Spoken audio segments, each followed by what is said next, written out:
Hello guys, magandang araw po. Nandito po tayo sa Pinobal, kanto ng Espanya Boulevard at papakita ko po sa inyo ito pong stoplight po dito. Kadalasan kasi ang hinahanap ng motorista guys yung nakalagay na no return on the red signal. So kitang-kita naman po guys, wala po silang makikita dito. Yung galing ka po ng Pinobal, papasok po ng Espanya, pakanan po yan, yan. So ngayon nakago po yan, nakikita po natin yung kulay green na ilaw ay arrow po yan, hindi po bilog na ilaw. Arrow po yan ang nagtuturo na kakanan ka. So ngayon naka green po yan, so pwede talaga po kakanan yan kasi naka green nga po yan. Ngayon nag-stop na po siya. Yan guys, so yung orange, tapos ang kasunod niyan ay pula na. So ganyan guys, once na nakapula po yan, ay talaga pong hindi ka pwedeng kumanan dyan. Hindi mo kailangan maghanap dyan ng no return on the signal kasi arrow po yan na nagsasabing kakanan. So once nakapula po yan, ibig sabihin po yan, ang kakanan ay hindi po pwedeng pumasok.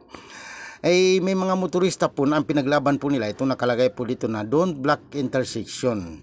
So pwede daw sila kakanan anytime kasi may nakasulat naman daw na don't block intersection. So malino po na may stoplight na arrow na nagtuturo na kanan. Pagka nakapula po yan, yan po yung arrow na yan, yung stoplight na yan, arrow po yan na nagtuturong kanan. So pagka nakapula po yan, ibig sabihin hindi ka pwedeng kumanan kasi ang pakanan po ay nakapula.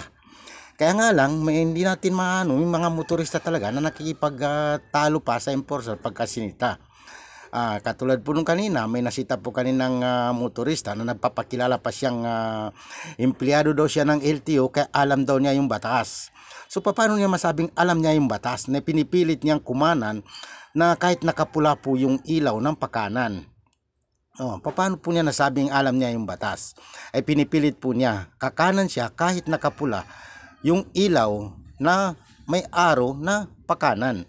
So once nakapula po yan, automatic, hindi ka pwedeng kumanan yan. Yan po yung ilaw na yan, arrow po yan, hindi po bilog na ilaw yan.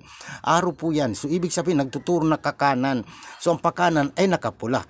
So paano niya masabi? Paano po sasabihin na pwede kang kumanan ay nakapula nga?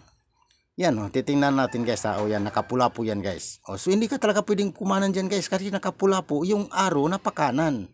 Malinaw po yan, malinaw pa po sa sikat ng araw yan na kapag nakapula ay hindi ka pwedeng kumanan dyan. Ayan, naka-green na po siya, naka-green na yung pakanan, pwede ka nang kumanan dyan kasi naka-green na nga po yan. Yan arrow po kasi yan, arrow na pakanan. So ibig sabihin pwede kang kumanan kasi naka-green yan.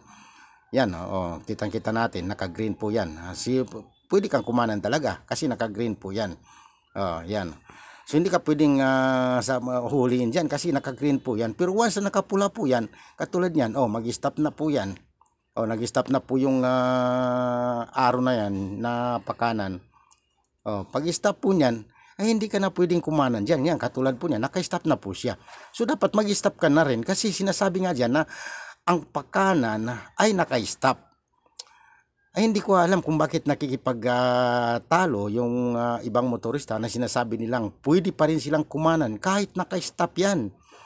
Ay arrow na nga po yan Nagtuturo na nga po yan na arrow na pakanan. So hindi ka talaga pwedeng kumanan dyan kasi naka-stop po yung pakanan. Yan, linilinaw ko lang po guys kasi maraming po talagang motorista na pinipilit nilang pwede silang kumanan kahit nakapula po yan.